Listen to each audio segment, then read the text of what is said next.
So if you're entering Gallery X and you need to make your poster, do make sure that you have your bio picture and your written biography before we even start.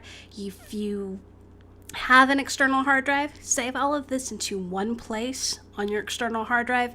If you do not have an external hard drive and you're using the computers in the classroom, then make sure that you save it on the TowerMedia drive and go into the Gallery X folder under photography and put it in there.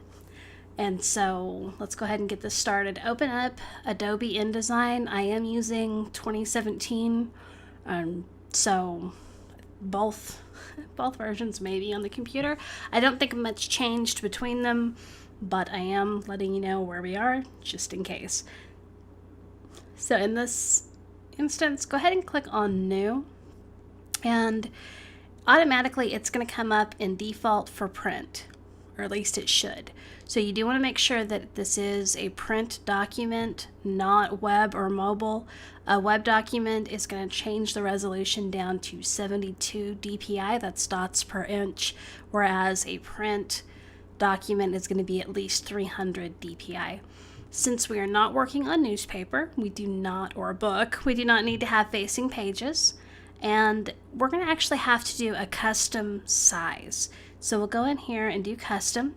You can give it a name if you'd like, and then it automatically has this measured in picas, but it can take in any form of measurement. So for this, we're going to do a 24-inch width with a 36-inch height. Now, if you notice, it automatically changed that into picas, but that is the correct size. And we are going to be in portrait orientation. Do not click on landscape. You'll have to redo it. So just hit OK, and it's going to give you your page with your dimensions. And depending on who's used your computer last, you may not have the same layout that I see. You'll need to come over here to Essentials and just make sure that that's selected. If you're ever missing anything that you are looking for, you can go under Window and find things that may not be seen. And so probably the first thing that you're going to want to do is put down your background color. And so go ahead and make your you can do your selection tool. This is your basic tool that you will need all the time. You can use V on the keyboard to change that at any time. Text, you can use T on the keyboard to activate the text at any time. So what we're going to do is choose a background color. I'll click on the rectangle tool, and then I'm going to just draw out a rectangle. We didn't change the margins or the bleeds or anything, so you don't have to worry about that, but I am going to make this rectangle the exact size of the page. Now you're thinking, you just made a square and there's nothing in it. Actually, you're probably thinking, you just made a rectangle and there's nothing in it. You're correct. So what we want to do is we want to click up here and put in a fill color. And we don't want to do this registration. We actually want to click on black, or if you have another color in mind, you can select that. You can look at swatches however you want to, whatever color you want, and you can go ahead and select that. So then whenever I clicked off of it, it's just telling me the size of the rectangle. Now you notice that we still have this magenta border in here. We're going to utilize that, so we're just going to make sure that we have space. And we need that space so that whenever I have them printed, that, you know, all the pictures fit evenly on this canvas. And so we're going to use that as our border, but I do want your backgrounds, you know, to go all the way out to the edge of our space. Now, if you're like me, I tend to click on things a lot and then accidentally move things. So to prevent me from moving this background around, I'm actually going to lock this into place. And so before you do anything, you actually have to click on your selection tool, and I'm going to click on the background, and I'm going to go to Object, and I'm going to click Lock. Now what this means is I have my selection tool selected and nothing happens. That background doesn't go anywhere. So later, if you think, oh, well, I want to move it, or I need to make an adjustment, maybe I don't want black, I want or a gray background or a blue background, or you want to put a picture as the background, you can always go back to Object and unlock all on spread. And then that means that you can move things around. If you make a mistake, InDesign it has a very robust undo. So if you use Command and the letter Z on the keyboard, it will go back and step you backwards as far back as you need to go. And I am going to go ahead and lock this because I don't want to accidentally click it and move it out of place.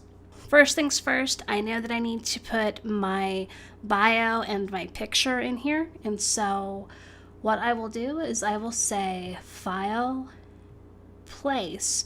You never just drag an image in here. You're always going to place an image. Now, here's something that you really, really, really need to know. Make sure that you save all of your items in one place so that you can access them. And that way, if you open up the file on a different computer, you still have access to all of those files.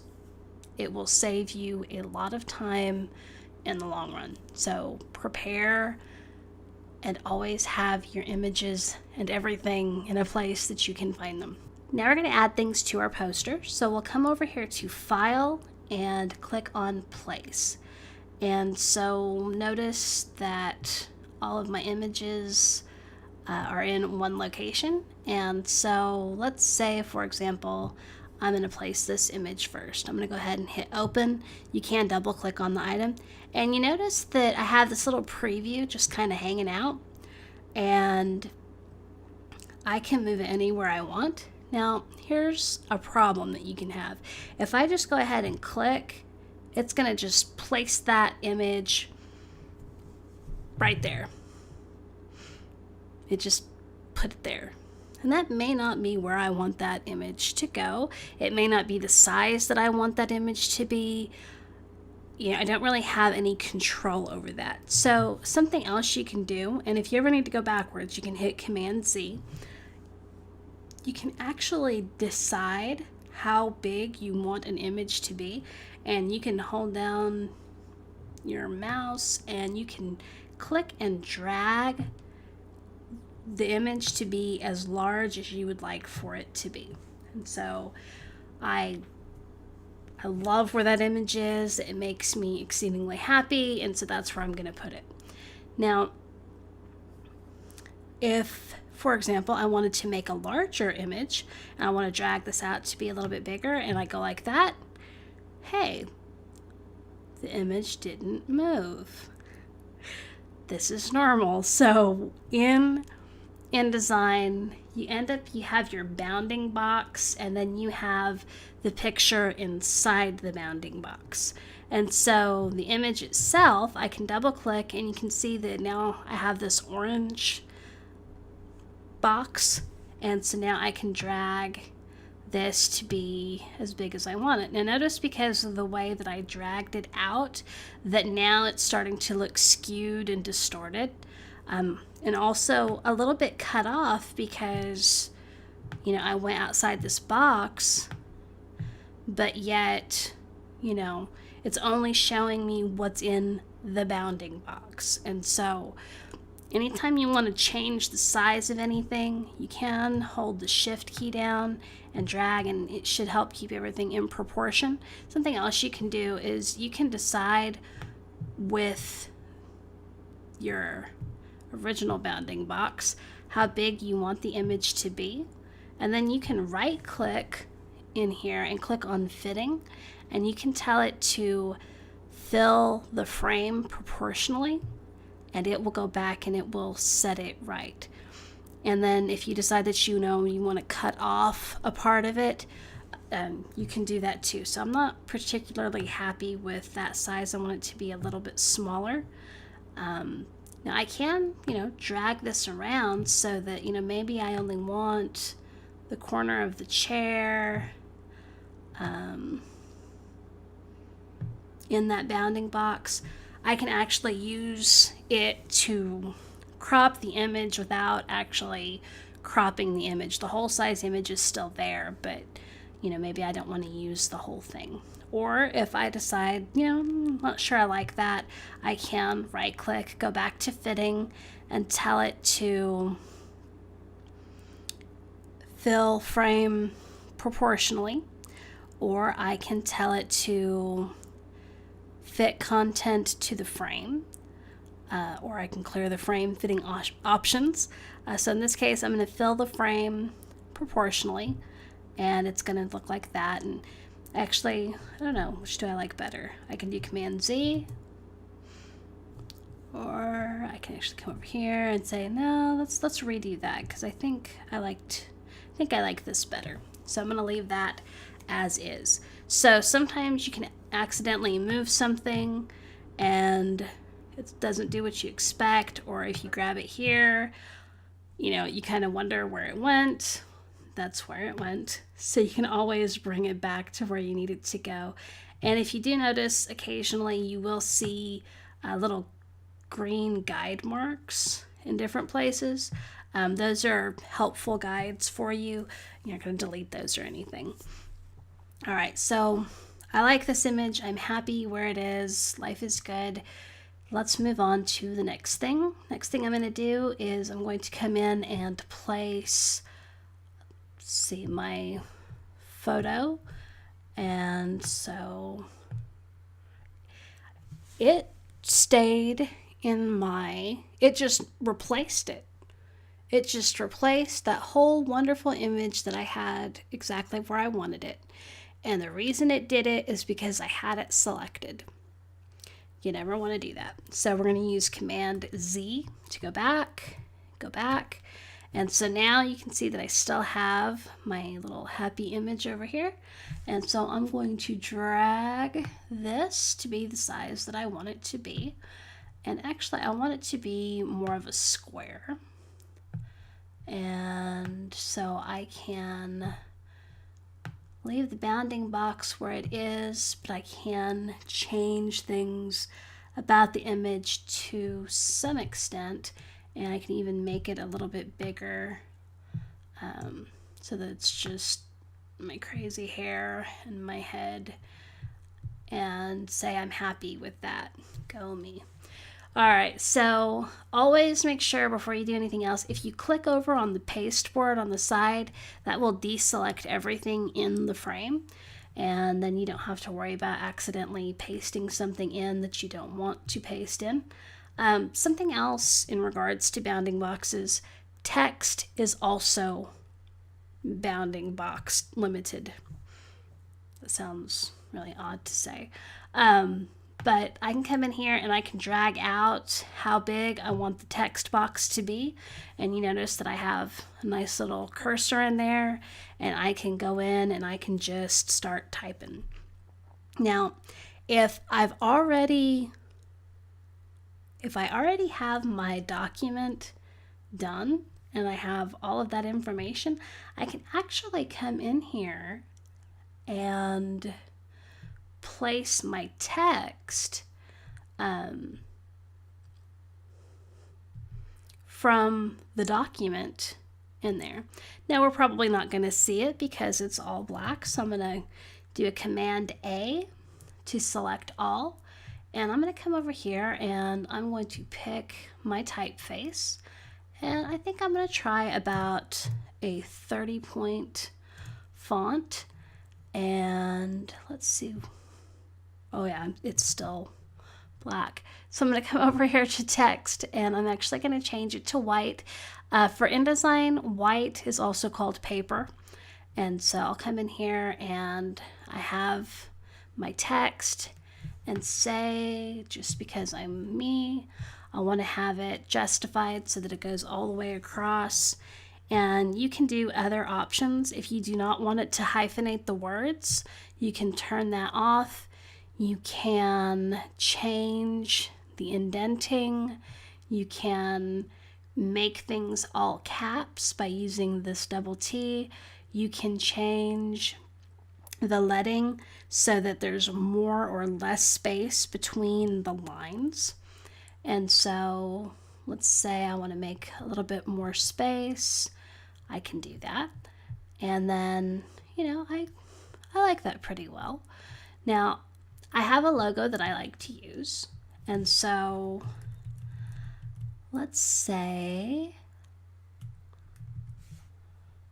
I want to use, I want to use my logo.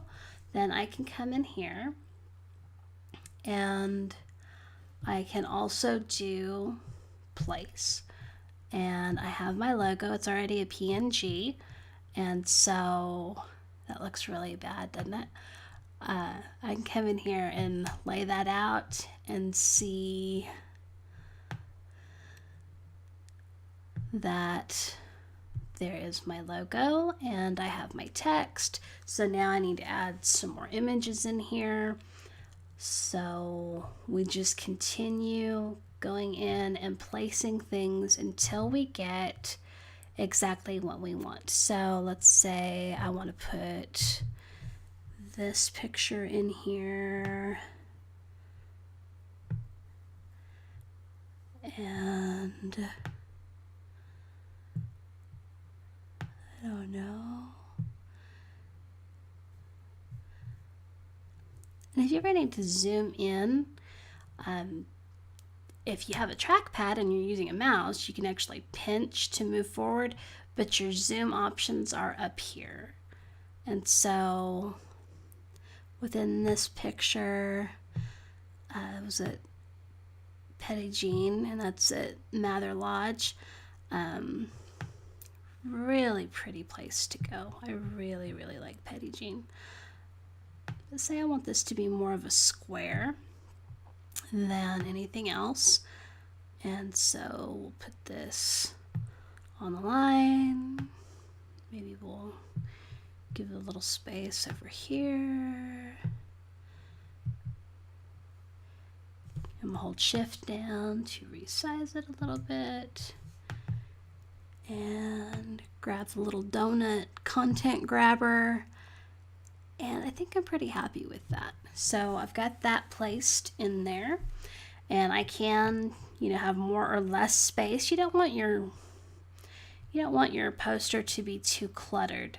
So, think about how you're using the space and then decide how many images you want to use. And, you can use smaller images, you can use larger images, just, whatever you would like to use to just make it your own. So let's say I want to use this picture, about that big.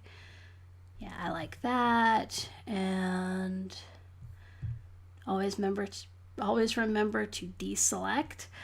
So you just click over on the pasteboard, and you can do multiple items at a time. So I've got a couple of reflections and a gang picture and I don't know, my Danbos. So we'll click on open, and so it'll let me do the first image that I have, and we'll drag that one out.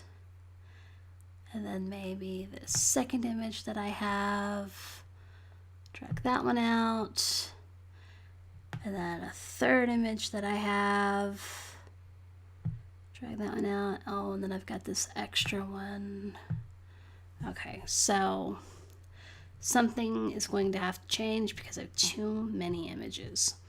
So what I could do is I could start resizing these to make them whatever size they need to be for what I'm going to use them for. Alright, so let me speed this up and go through these fine-tuning adjustments rather quickly.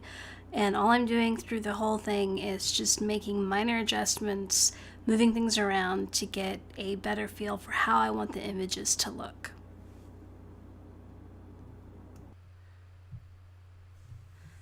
So when you get it exactly like you want it, then we're going to save it for, well, we're going to do two saves. We'll do File, Save, and then you're going to name it. And so in this case, we're going to call this Fall 2016 Gallery X and last name. And I'm going to save that. And that is my copy. So if I take any more images and I need to come back and change anything, or if I design it, I want to sleep on it and think about it, I could do that. And then we'll go File, Export, and then we can export this as an Adobe PDF. We can do it as any number of things. It's not bad to save it as an Adobe PDF, and then you can like print out a smaller version. That way you can kind of just look and see. Of course, the dimensions will be a little bit off because we've designed this to be 24 by 36 and a sheet of paper is 8.5 by 11. So just be aware of that. But you can export your final project out as a JPEG, and I will give you a location on the TowerMedia drive where to export your final project. That way, when it comes time for me to print it, I will have the ability to do so. So then we'll export that as a JPEG, and all pages, maximum 300, and hit export. And then you are done. You did an amazing job, and I can't wait to see your designs at Gallery X.